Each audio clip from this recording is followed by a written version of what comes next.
been fascinated with the unknown and paranormal realms since childhood. After a profound experience with my grandmother's spirit 20 years ago, I have been on a quest to observe, study, investigate, and communicate with the afterlife and beyond. It's been an ongoing journey of exploration and discovery, one that has taught me how mortality and the spirit world are forever bonded through the veils of time. Good evening, everyone, on this fabulous Thursday, November 11th, Veterans Day 2021. So, of course, I want to salute everyone in the military and those that have served and those that serve that are no longer with us. So we salute you. I'm not going to even try to do the salute because I'll do it wrong, but you get the drift. So happy Veterans Day, everyone. So of course you're tuning into another episode of the Afterlife Chronicles and Beyond here on the WLTKDB network. Of course, I'm your host, Nicole Strickland, and tonight I am going solo. I'm taking the wheel, if you will, and that's fine. I actually, like I've said, I like doing these solo shows, and I'm going to talk a little bit about my upcoming book with Schiffer Publishing, The Afterlife Chronicles, exploring the connection between life, death, and beyond. So I'm going to talk a little bit about that. Of course, I forgot to mention the website. I'm sure by now our listeners know the site, WLTKDB.com. or the letstalk.com. Lots of good stuff on there. Speaking of websites, my author site, authornicolestrickland.com, is being redesigned by Todd Bates. I've seen what's been done thus far, and it's amazing. It looks fabulous. So lots of new things coming on that site. When it's done, I'll talk more about it. Let's see. So before I get into tonight's content, I want to make a few announcements. So, speaking of my website, I've decided to write a short ebook. I don't know page count yet, substantial enough, about the essentials of paranormal investigation and research. So I'm working on that. And so what I'm going to do is offer that on my website as a free PDF download for those who join my email list and that sort of thing. So I'm working on that, which is a lot of fun. And I do thank everyone, because I did post about it on Facebook asking input. I made my own outline, of course, but I wanted to get others in the field and their input because it is one big collaborative effort. And so thank you so much for those who gave me input, great suggestions. I also am going to start a new book as well here about the paranormal. But thirdly, and again, it has to do with books, a huge announcement. I did post about it on Facebook. I am very honored, super honored to have signed, along with my fellow authors and contributors, a brand new book with Black Spot Books. Marie D. Jones and Denise Agnew and I, all three of us yesterday signed a contract with Black Spot Books for our upcoming book, Woman on the Fringe, Groundbreaking Women in the Paranormal. It is going to be a 2023 release, and so we are going to feature work from various women in the paranormal, different fields: ufology, cryptozoology, psi phenomena, psychic mediums, authors, tour guides, you name it. So really great book. We're very, very, very excited to be doing it. And of course, with Black Spot Books, the publishing company, just amazing company to work with. So we're very, very excited. So we will be reaching out to women in the new year. Okay. So super excited about that. So let's see here. Segueing now into my upcoming book with Schiffer Publishing. I actually finished it before COVID. And so with Schiffer Publishing, it usually takes about a year to about 18 months from the time when you submit the book in to actually having the book in your hand. So it's due out this winter, 2021. Again, the Afterlife Chronicles, exploring the connection between life, death, and beyond. So just a little bit, there's a lot of information in the book. I mean, and here I am, the author. I may criticize it if I will. There's just so much information that you could probably write 10 books from all the information in this one book. So if I had to have a criticism on it, and of course I'm the author, that would be it. So starting out with studying the afterlife and some of my personal implications, getting into what is an afterlife anyway. Well, we really don't know exactly, but talking a little bit about the theories for that, the distinction between ghosts and spirits, why looking into maybe the reasons for why the spirit world communicates with the living, the afterlife according to various cultures, the influence of the spiritualist movement on modern day spirit communication and paranormal research, spirit connection with the living, recognizing the signs, and of course, the role of intuition and mind, body, and spirit in connecting with the afterlife. So, getting into things about, or getting into a discussion about intuition, the role of it in mind, body, and spirit, the connection between our mind, body, and spirit in the afterlife. And then I even offer some exercises in there to hone your intuition, talking about the 6 intuitive modalities or clairs, the chakras, how that all fits in. Let's see, examining the profound connectedness between the living world and afterlife, talking about things in which I'll get into in a little bit, the role of psychokinesis, the living soul hypothesis. Let's see here, near-death experiences, common misconceptions of the spirit world. Let's see, thought projections and tulpas, communicating with the spirit realm. So getting into standard techniques, or some people cringe at this word, I know, but the more scientific, if you will, / standard traditional techniques. And of course, getting into more of the esoteric and esoteric alternative techniques like divining rods, automatic writing, pendulum usage, that sort of thing. Getting into the relationship between the afterlife and our environment. And then, of course, spirit guides. The book will talk about spirit guides as well. Spirit guide awareness, types of guides, contacting your guides, and of course, fostering the connection. How moving through grief and loss can help you further connect with the afterlife and beyond. And getting into aspects such as bereavement hallucinations, visits and messages from the dearly departed, and then, of course, healing your loss while honoring your loved ones. So getting into a little bit about how understanding and moving through the stages of grief and loss can help you not recover, I guess, but grieve the loss. I guess in a way, yes, recover, but grieve the loss of a loved one. So it's a very extensive book. I really enjoyed writing it. And I'm excited to see it come to fruition. Of course, it's hasn't been fully edited by my publisher's editor yet. So, but I decided tonight to read a couple excerpts from it. Of course, they're unedited. Focus on unedited excerpts. Of course, my book is now moving through the editing process. It's really great writing books. It's, I never would have ever imagined, ever growing up. I've always loved writing ever since I was little, but never would I have imagined when I was young writing a book or writing books. I just wouldn't. And now it's like, I think this is my 8th one. So it's crazy. It's addicting in a way, just like doing podcasts and radio shows and just like speaking. And it's a lot of fun. There's such a learning process that goes through writing. And I mean, I could have 50 books written and I'll still consider myself someone who's learning the process. So it's great. So why this book? Of course, my radio show, the same name, the Afterlife Chronicles. The purpose of the book, I guess, was in a sense or two, it's not to persuade people to have beliefs in life after death. That's not my responsibility. I'm not going to even try to persuade someone to have beliefs. That is not, like I said, that is not my thing. And we shouldn't. It's up to people to have beliefs. If they don't want to believe in the afterlife, that's fine. It's up to them.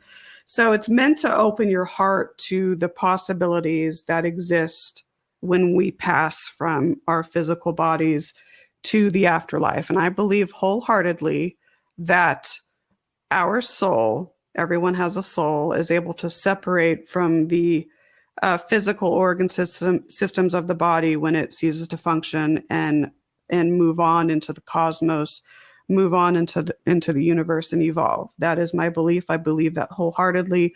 And I'm going to get into some of these interesting theories that have been developed by scientists throughout the world here. So the book emphasizes through discussion of all this, it emphasizes the bonds of love between the living world and the afterlife. And interestingly, as a paranormal researcher, when I first started out investigating, 20 years ago or whatnot, I was very much into the investigation and going in and having experiences and gathering evidence and gathering data. And don't get me wrong, that's still very important. That's a huge integral part of the entire paranormal case study. But I'm more concerned now beyond that of the why and how. So I'm more into, okay, the rapport that I can build with these spiritual energies that I'm communicating with. What messages do they have for me? What can I impart to them that will help them, that sort of thing. So I'm left with what now? What can I offer the spirits? Are they seeking my help? Are they seeking our help? Do they have messages for us? That sort of thing. Are they wanting to communicate with us to further our understanding of their existence and so on. So I'm kind of moving in that direction beyond just the gathering of tangible and untangible data and all of that. So again, the book, its focuses on the intrinsic and cosmic motivations between the living world and afterlife's desire to connect and communicate with each other. So if I had to summarize the book in one sentence, it would be that. So like I said, I discuss a lot of different aspects that are very, very important. And so let's look at examining, let's see here. I wanted to go, before I do that, I was going to get into some theories, but before I do that, so let's look at this profound connection, because I believe that there's something, I can't tell you what, I mean, come on now, but something is happening in the cosmos that is bringing both worlds together. More so now, I think, than ever before. Maybe it's always been that way, but people are just more focused on it, the paranormal and people having the willingness to discuss their experiences with the unknown and with spiritual experiences with the departed.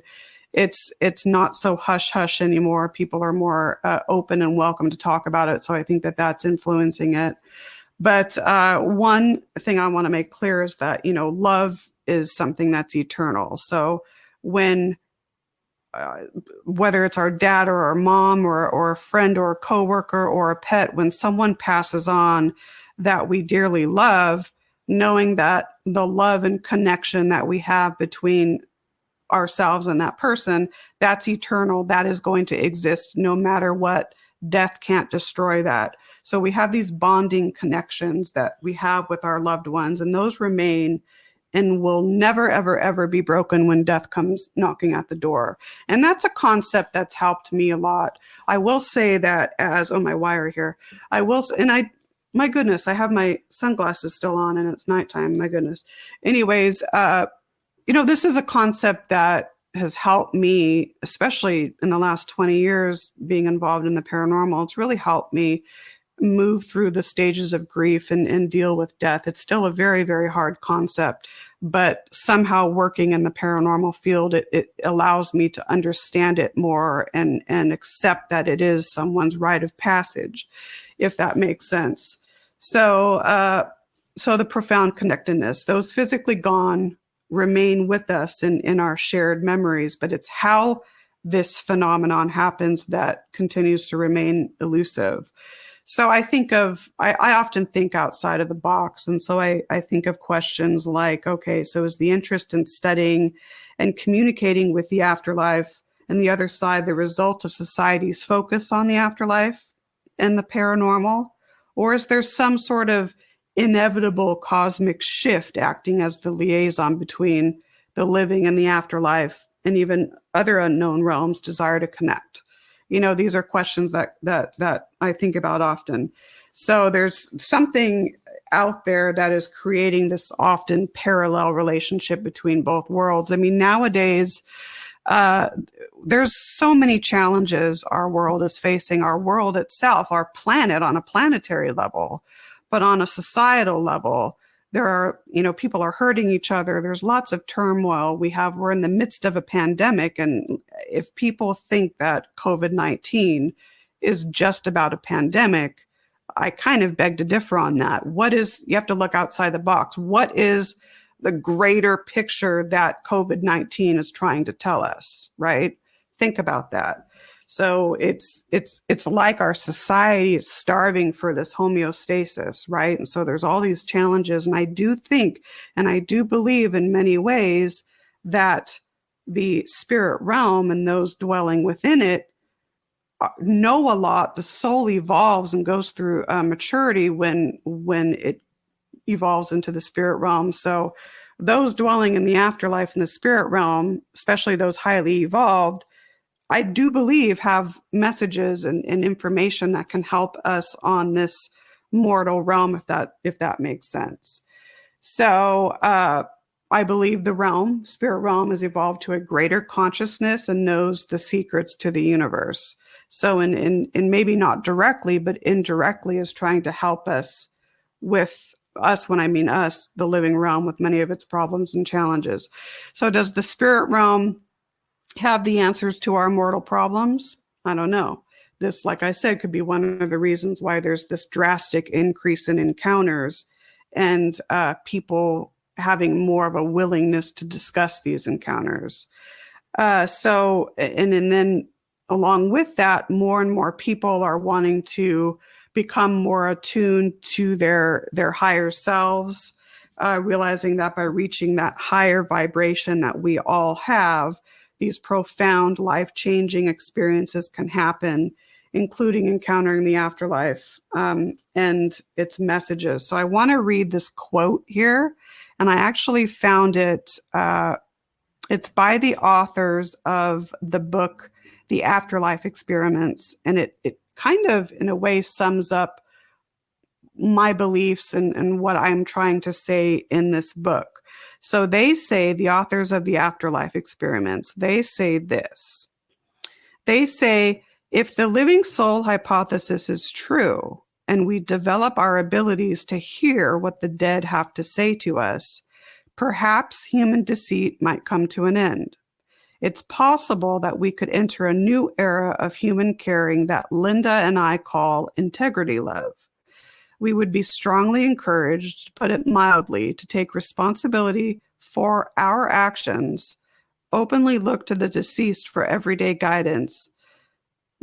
Wait, I'm sorry. Let me back up here. We would be strongly encouraged, to put it mildly, to take responsibility for our actions, transforming the way we live our daily lives. Sorry about that. And as more of us openly look to the deceased for everyday guidance, this potential could make life easier, safer, and more rewarding. So I find that a very compelling quotation from that book, The Afterlife Experiments. So very interesting stuff here. I do want to get into, because in the book I talk about, like I mentioned earlier, various scientists and highly educated individuals developing these theories. And there have been numerous studies on whether the soul can survive physical death. Numerous studies getting into near-death experiences and all of that.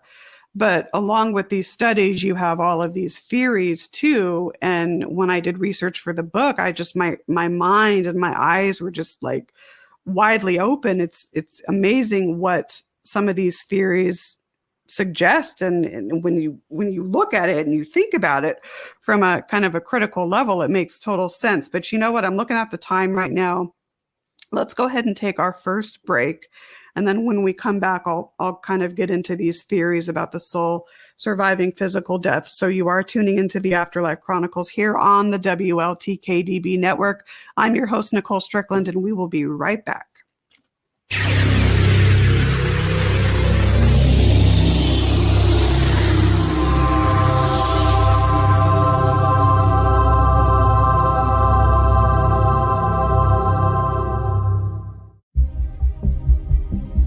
Meet Nicole. Nicole Strickland. One of the leading San Diego paranormal researchers, Nicole offers a gentle and humble approach to working with spirit energies. Being the founder of the San Diego Paranormal Research Society, Nicole is no stranger to the unknown.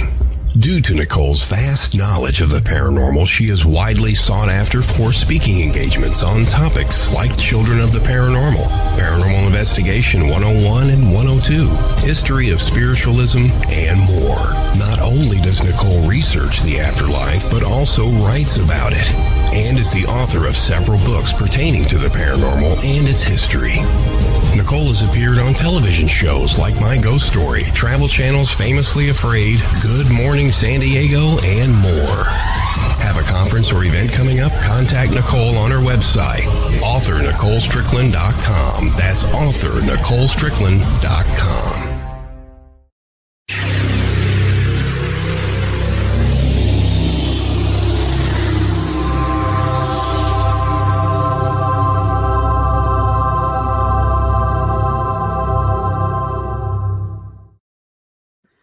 Minutes past the hour. Of course, you're tuning back into the Afterlife Chronicles and beyond here on the WLTKDB network. That's WLTKDB.com or the letstalk.com. Of course, I'm your host, Nicole Strickland. So tonight I've been discussing a little bit about my upcoming book, The Afterlife Chronicles, exploring the connection between life, death, and beyond, and some of the running themes throughout it. So, right before the break, I said that I would kind of delve into some of these theories for the soul surviving physical death, if you will. So that's what I'm going to do now. And I want to start with, and some of the listeners, of course, may know a lot about these and have read up on a lot of these. They're very, very interesting. So I want to start with the cosmic reservoir hypothesis. Now, this is interesting. So it was coined by Professor William James, and he says that, or he thinks that all things that occurred since the dawning of time are deposited in the cosmos, whereby a channeler, psychic medium, if you will, can access the info. So this theory supports why the energetic essence of an individual and an individual's makeup and life memories never goes away. So that's really interesting when you think about that. And then getting into even Einstein's theory, energy cannot be created or destroyed. It can only be changed from one form to another. And when you think about that, and when the soul, if it does, and I do believe that it survives physical death, it just changes form and then almost evolves and grows stronger as it moves through the cosmos, if you will. Moving on to, again, this is very fascinating too, the living soul hypothesis or collective consciousness. So the human soul comprises, of course, the essence of a human being, right? It houses our memories, our psyche, our intuition, and it connects our individual intelligence with the collective intelligence. Emil, or I think it's Emil is how it's pronounced. Emil Durkheim is almost the father, if you will, of collective consciousness and that whole aspect. So, like I said earlier, the human soul is thought to separate from the body once it dies, separates from the physical organ systems and can leave the body at any moment. I mean. So this shared consciousness that all of us have, it's like a nexus of this shared consciousness. It allows us as individuals to share our behaviors and our beliefs and our perspectives and values. So very, very interesting there. And then moving on to does the soul continue on a quantum level? So a lot of us paranormal researchers, we do research up and read up on the idea of quantum physics and how that can relate in with the supernatural and supernatural phenomena. So quantum physics, of course, claims that our lives continue on in a parallel universe, regardless of what happens to us in our current plane of existence. So its laws convey that life is not comprised of matter, but of vibrations that can break away from time and space. So very, very interesting concept there. I think that the whole concept of quantum physics may hold some keys to further understanding and comprehending different various psi phenomena or supernatural phenomena. I also read up on 3 things here. So the Munich's Max Planck Institute for Physics. Now listen to this. So one of its theories is that the physical universe that we reside in is only our perception, and an infinite beyond exists once our body cease to function. Kind of interesting, right? So many experts claim that there is no death of human consciousness, but only death of the body. And then let's see here. University of Arizona, that is where I went to undergraduate college in Tucson, Arizona. Go Wildcats, woo! Great experience there. University of Arizona is fantastic, really big school, fantastic school. Tucson, Arizona is great too. I actually liked it. You would think being from San Diego, I wouldn't, but I actually liked Tucson. It was a lot of fun. But anyways, that's a different conversation. But the reason I mentioned it is that Stuart Hameroff, he's, I believe, a professor at the University of Arizona, along with British physicist Sir Roger Penrose here. And I have my notes right here because it's kind of hard to explain. They feel that our consciousness is merely information deposited at a quantum level. So the pair describes this process as orchestrated objective reduction, or in parentheses, OR. So merely confirming data that protein-based microtubules, or a structural constituent of our cells, holds this quantum information that is housed at a subatomic level.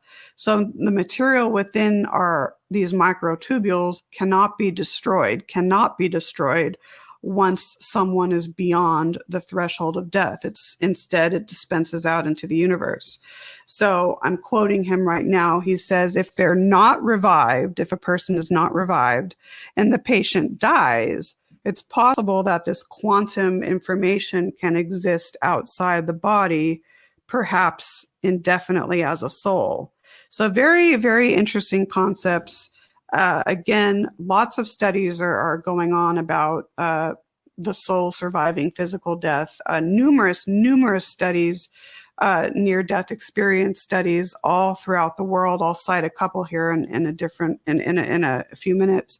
One other aspect I read up on that's very interesting is renowned scientist Robert Lanza and his idea of biocentrism. So he says that, or his theory is that physical death is a concept that our consciousness makes up. It builds up. He says that death really cannot exist as there's no marginal way to define it. So life, in his theory, life creates the universe, not the other way around. So he feels that life and biology are this integral duo for being, for reality, for the cosmos. Life is immortal. So when our bodies physically die, our lives then become, and this is his quote, a perennial flower that returns to bloom in the multiverse, which is really cool. I think that's cool. So very thought out theories here, but I do think that in some ways they do make a lot of sense. So let's see here. I could get into a lot of near-death experience characteristics and traits. I do want to talk a little bit about intuition because I feel that that's important. But I will say that one of the largest studies on near-death experiences is occurring right now at I was going to say near-death university. Hello. Woo. New York University. So that's headed up by Sam Parnia. He's the director of resuscitation research at New York University in New York City. So obviously with these advances in medicine, people can be brought back to life and then have their brains intricately studied and to see what happens when they actually passed on. So the cells in the brain are not completely obliterated upon death, they go through, according to him, according to Dr. Parnia, they go through this process of decay, which allows for some time to bring someone back, even though the person has been deceased for many minutes to hours. So let's see, I'm quoting the results of the study. So they studied more than 2,000 people who experienced death. So it's the largest study of its kind. Up to 40% of those who came back to life had a perception of what was happening to them, even though that they were beyond the threshold of death. 10% had a deeply profound spiritual experience, and then 2% had full awareness of what was going on. Of course, some may have had perception, but later forgot due to medical treatment or medications. Another study that's interesting by Emily Williams Kelly of the University of Virginia. She's a psychologist there. In her study, 41% of dying patients encountered deceased loved ones, friends, or spiritual beings in the days and hours leading up to their eventual departure. So very, very interesting aspects here. Like I said, I do want to talk a little bit about intuition. I feel, and my book does delve into this. It delves into the role of intuition, what intuition is, how it's similar and different to psychic senses, getting into the roles of the six clairs, like clairsentience, claircognizance, and the role of our chakras, and how the importance of how developing your intuition and developing your clairs and developing clearing of the chakras and all imbalancing of the chakras, how that can further benefit you as a paranormal researcher. So the role of intuition in the mind, body, and spirit nexus. So you want to hone, and I believe it was Todd Bates and I on Haunted Voices Radio, which of course is on Tuesday night, same time. Let me take a drink of water here. My goodness. We had on Linda Myers as a guest, and Linda is an all-around great individual. She's also a veteran as well, so I want to salute her for her work. She said something that I think is so paramount. She was talking about how when her team has new people coming on, they don't let the new members right away use a lot of the gadgets. They prefer new members to walk around and experience the case study without any distracting gadgets and equipment, and in a way to further develop their intuition and their own innate psychic senses. And I think that is so paramount, because you get one of the biggest questions I think that all of us as paranormal researchers get is what is the best piece of equipment, right? I mean, we all have had that question asked several times. And my answer is your body. Our bodies are the best. There's no such thing as a ghost detector. There's no such thing as a ghost detecting gadget or anything like that. But our bodies themselves are, if there is anything that's the best, it's our bodies. And so honing our own natural intuition and psychic senses is paramount. That is the foundation. That is the skeletal framework of any paranormal investigator. So that's why I discuss it in my book. And when Linda was talking about that, it's something that sticks, because it's so very important. You're not necessarily, and even some people that go in thinking that they're not psychic or thinking that they don't have these senses, and they're relying just on what the equipment is saying. I mean, they may think, oh my gosh, I don't have psychic ability. Oh, I'm as psychic as a brick or whatever, but they are. Everyone that goes in, whether they believe it or not, is using some sort of intuitive sense. So further developing that is just, it's paramount to the entire paranormal research process. So intuition, what is it? It's that little wisdom-packed voice that acts as our emotional, physical, and spiritual compass, survival compass. So it's the divine knowing of what's right for us at any given moment in time. It's an instantaneous, I believe Carl Jung defined it as an instantaneous intelligence that operates separate from intellect and analysis. Okay. So I'm going to read a quote here. Well, actually it's let's see here, part of my book here, just a paragraph. Again, unedited because the book is still in the process of being professionally edited by Schiffer. Okay, so this is just a section here. Neuroscience agrees that intuition is connected to the unconscious. Even renowned transpersonal psychologist Carl Jung defined intuition as unconscious perception that accesses embedded processes and knowledge contained in the body and brain. So Penny Pierce here is a foremost expert and author on the focus of intuition. She feels that when an intuitive moment emanates from our unconscious, it's typically via the physical body or our five senses.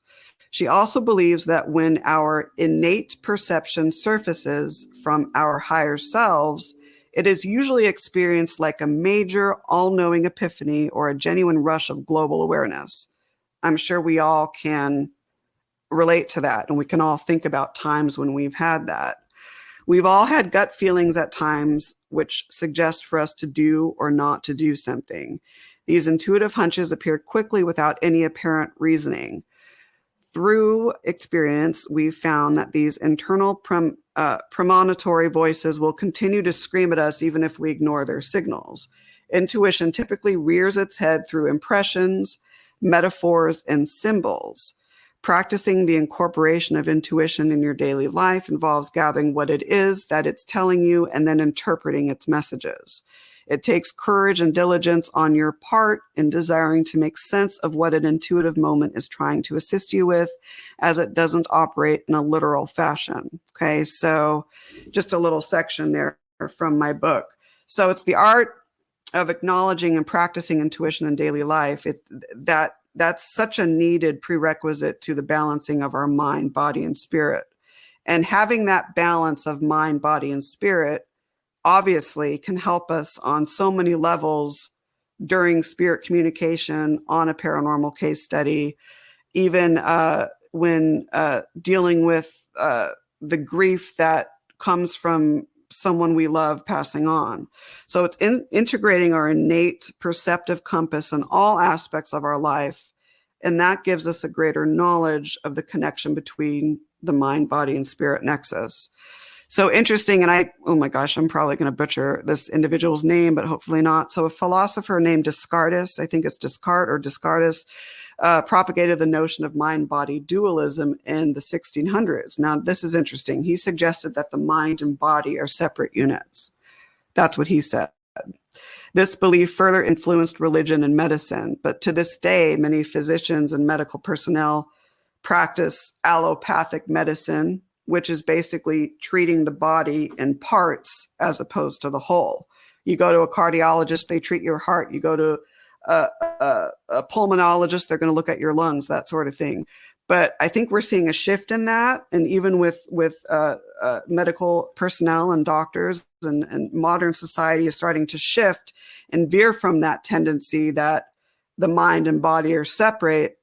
And it's shifting and integrating all three, mind, body, and spirit nexus. So there seems to be a greater belief that consciousness doesn't just belong to the brain and mind, but to our body and spirit as well. And many people feel that our minds are present in our bodies. It's kind of an interesting thing to think about. So when you look at, for example, babies and animals. So babies will showcase what they're feeling in their bodies. So let's say you have a baby that's happy. The baby is going to maybe move around in a happy motion or have a big smile across its face. If a baby is upset, you'll see the face redden. The baby may cry, that sort of thing. Same thing with animals.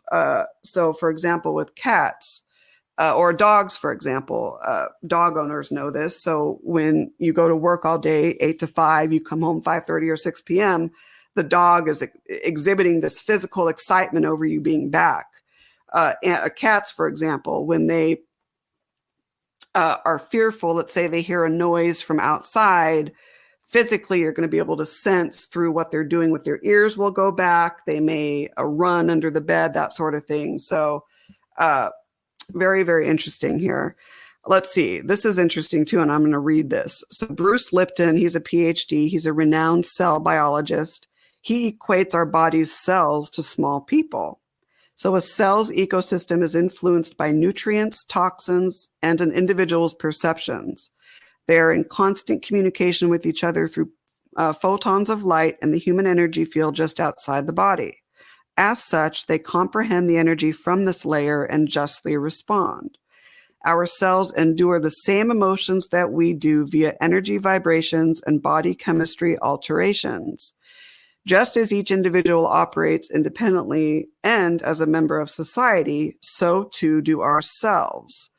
So, for example, it is not at all surprising that the cells in our hearts and brains communicate with each other through the vagus nerve. Both of these organs are responsible for receiving, interpreting, and processing intuitive information, with the heart obtaining the information first. So, when you examine in the book, I go on to talk about the connection between the mind, body, and spirit and the afterlife. So when people are in touch with their own intuition, their own innate psychic senses, while at the same time work to hone in balancing the mind, body, and spirit, they will be able to further access divine information and comprehend certain coded messages from the spirit realm.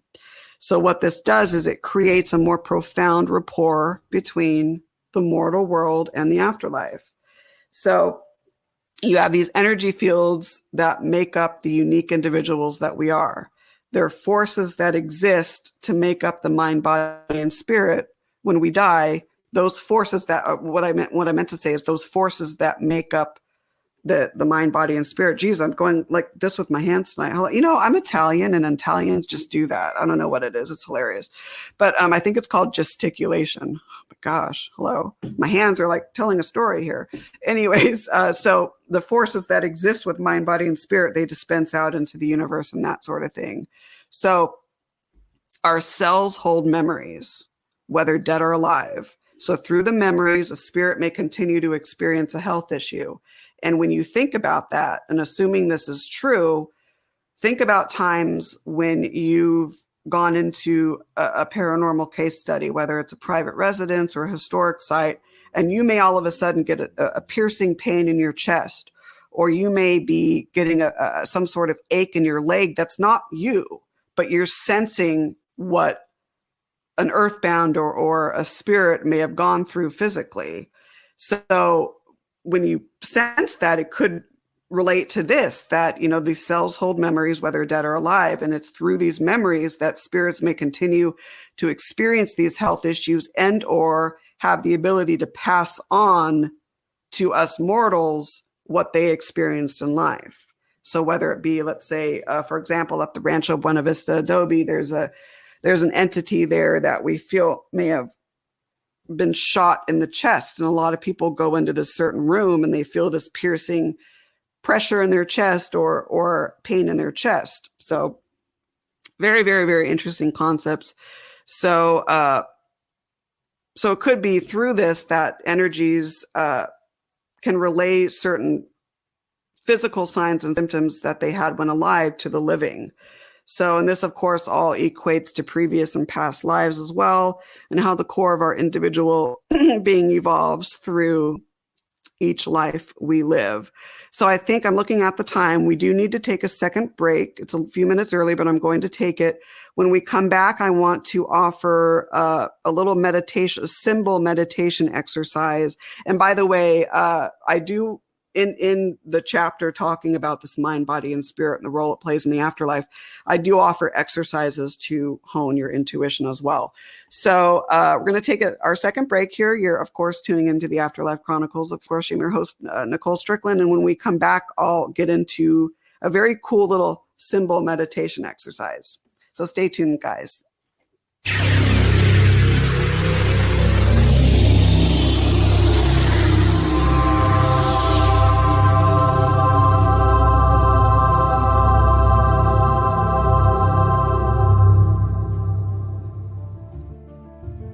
Looking to launch your new masterpiece? Then try something new with Moonbow Publishing and Publications. At Moonbow, we have a strong desire to serve authors in a powerful and meaningful way. After all, you've poured your heart and soul into your writing, and we fully understand and respect that.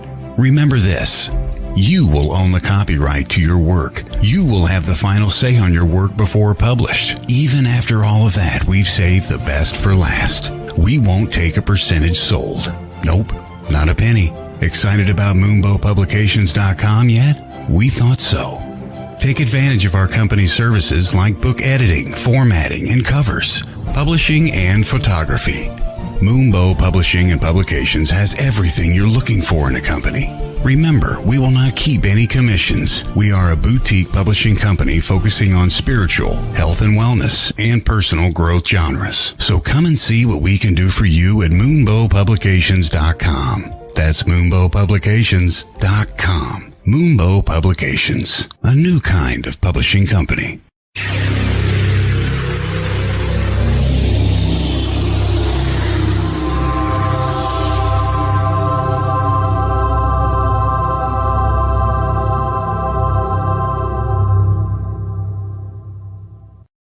45 minutes past the hour. Of course, you're tuning back into the Afterlife Chronicles and beyond here on the WLTKDB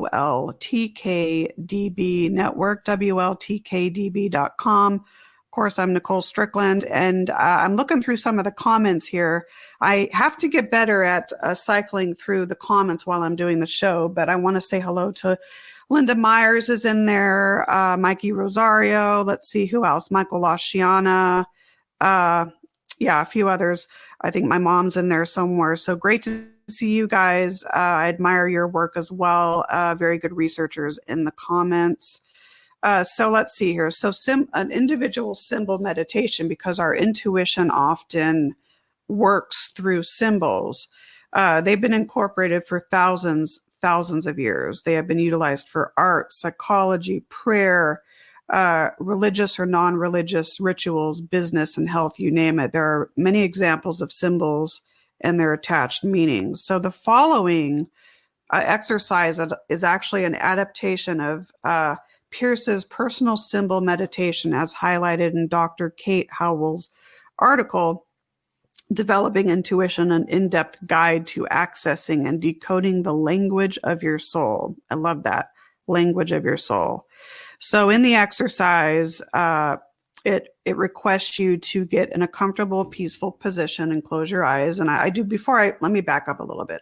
I do want to say that there's really no right or wrong to meditation, in the sense that people like to do their own little rituals, if you will, or they have their own little practices for their individual meditation. Walking meditation is one that's very common that you don't think about that often. So there's really no right or wrong style to it. It's whatever works for you. So getting back to this exercise, you get in a comfortable position, peaceful position, and close your eyes. And you want to really concentrate on your breathing as you physically and mentally relax. So this is not something you want to rush. You want to take your time with it. Once you feel you're at that physical and mentally relaxed state, you ask your body and mind to bring you a personal symbol to help grow your intuitive development. So you pay close attention to the specific symbol that communicates with you and give permission for it to enter your mind. This may not happen right away, as it could occur over the next several minutes. So it's something to really have a lot of patience with as you're doing this exercise. Stay with your relaxed state as long as you need. And when the time is right, slowly open up your eyes as you become aware of the present. And I've actually done this a few times, and it's really amazing. I just feel so balanced. There's like a sense of homeostasis between like my mind and my body and even my spirit when I do this. So it's really phenomenal. So intuition, the big part of all of this, and why I wanted to include this in the book, is you really cannot have the mind, body, and spirit separate. It's really they interrelate with each other. It's a nexus of all three. and they connect with each other so beautifully. And when it's balanced and when it's right, it's going to help you on so many levels. And then, of course, if you're a paranormal researcher or an afterlife researcher or a psychic medium or whatever, it's definitely going to benefit you and your clients and the spirits you work with on so many levels. So I think it's very imperative to talk about it. And so hence why I talk about it in the book.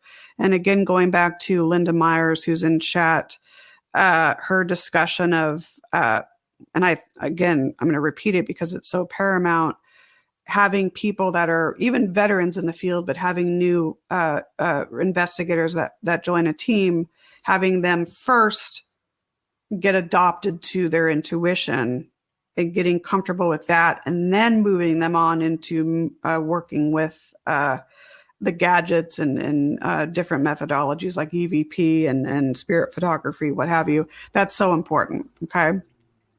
So let's see here. I forgot, this is kind of a disjointed show tonight, and I really do apologize because it's really hard to talk all about the book in 1 hour, and I realize it's so disjointed because there's so many different aspects to it. I had planned to do a read through, but I'm looking at the time, it's only 6:50. So I think what I'll just read a short segment here, and then I had because throughout the book I interviewed several people for this book. I think there's about 18 or 19 people in addition to my stories, and so I offer a lot of throughout the book, I offer their stories. So if it's a book or if it's a chapter on spirit guides, I have stories about spirit guides. It's if it's the chapter on spirit communication and the different spirit communication techniques, I have stories that kind of fit in with those chapters. So a lot of amazing stories from people who've had very profound, life-changing experiences with the spirit realm and beyond. And so there's several throughout the book. I had planned to do a story read through tonight, but I don't know if I'm going to get, probably not. So I'll summarize it, but I'm going to read this one section here. It's not really a section. It's just a paragraph here. And it's in my chapter about examining the profound connectedness between the mortal realm or the living and the afterlife. So again, unedited because it hasn't been professionally edited yet. That's coming, but I'll go ahead and read that now. Let me take a sip of water first. My goodness. Okay, here we go. So this is an excerpt from the book here, short excerpt. Every single living entity experiences the profound effects of love and connectedness. Love, in its purest form, is something that ignites within the depths of our souls and something that physical death cannot destroy. Like an eternal flame, it is an essential component to the building blocks of life, to establishing who we are meant to be as individuals. It is what fuels us in uniting with our true selves. The bonding connections we have with our family, friends, pets, and those we adore can be physically broken when death comes knocking at our door, but can never be diminished entirely. After all, we are discovering through both collaborative study and experience that the very energetic essence of those gone but not forgotten remain with us and in our shared memories. It's how this phenomenon happens that continues to remain elusive. Perhaps the mortal realm is not yet permitted to unlock the keys in understanding this, and thus knowing the secrets of the universe. However, it doesn't prevent us from attempting to comprehend it.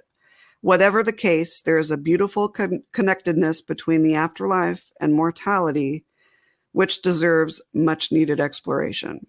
So with that said, I commend every single individual out there in the trenches of paranormal research that are doing authentic, heartfelt, genuine research into the paranormal. That's part one. But part two are doing it with utmost respect and reverence, not only for themselves, not only for their teammates, not only for the site, the location that they're researching, but of course for the spirits and resident earthbound energies and spirits that dwell within that site. So I commend, my hat goes off to each and every one of you. And it's really an honor to know so many like-minded individuals who really have a passion for studying the unknown, studying the paranormal, and connecting with the spirit realms and beyond. So my hat goes off to you. So I have about 6 minutes left in the show. I was thinking of doing this read through of this really cool story. I'm not going to have time, so I might end a couple of minutes early, which is fine. It'll give me a chance to. I actually mentioned, I did mention at the beginning, I forgot to mention that WLTKDB does have a station break. So beginning Monday, December 20th and ending Monday, January 3rd, I believe it is. So no shows for that time period, as it's the holidays and whatnot. Okay, so my voice is starting to go. Okay, let's see here. Who do I have on next week? So I have Brandon Wainwright. He is a police officer from Northern California, and he wrote a book called Tyson's Gift, and I'm blanking on the I think it's something, I'm blanking on the subtitle. It's Tyson's Gift, How an 8-Pound Canine. Oh my gosh. Blanking on let me pull it up real quick. Hold on. Give me a second here. Should have had this one written down, y'all. Should have had it written down. So Tyson's Gift here, because I don't want to butcher it on air. That would be terrible. Okay. Let's see here. Okay, here we go. So the book is Tyson's Gift, How an 8-Pound Canine Became a Man's Greatest Spiritual Guide. So when Brandon's publicist reached out to me saying, Brandon would like to be on your show, I was like, oh my gosh, I jumped to the chance of emailing her back saying, of course, absolutely. So he's coming on next week. And so again, he's a police officer from Northern California. And so the book, and I'm reading it now, it's an amazing book. I've already cried. It's very emotional, just an amazing book that talks about the very strong soul bonds that Brandon and his wife had and have, because they still have it, with their dog Tyson. And after Tyson passed, Tyson communicated with Brandon and his wife from the spirit realm. And the book is about how that changed his aspect, or his whole aspect on spirituality and that sort of thing. So amazing book. I cannot wait to interview him. So that's next week, same time, 6 Pacific, 8 Central, 9 Eastern.